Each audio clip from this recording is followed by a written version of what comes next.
85 po yung 100 na dollar na machine. At lahat po yan ay mayroong 50% na discount. At makikita po natin sa taas. Meron po CVS token ngayong August 7. Meron pong additional 10% kung ilan po yung na-hold nyo na CVS balance.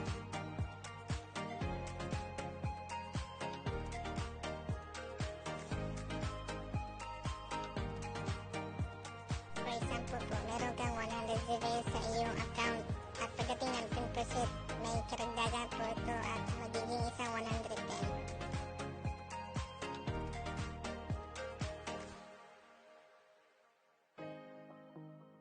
At i-collect ko na po ang yung aking mga machine at pumunta ko sa CVS at araw-araw po tumataas po ang price ng CVS. At ang price po ng CVS ay hindi po bumababa, tumataas po ito na 1% araw-araw.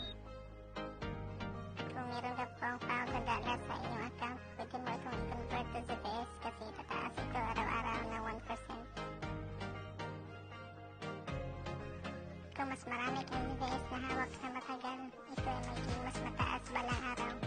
Maaari mo rin gamitin yung CVS sa additional machine mo at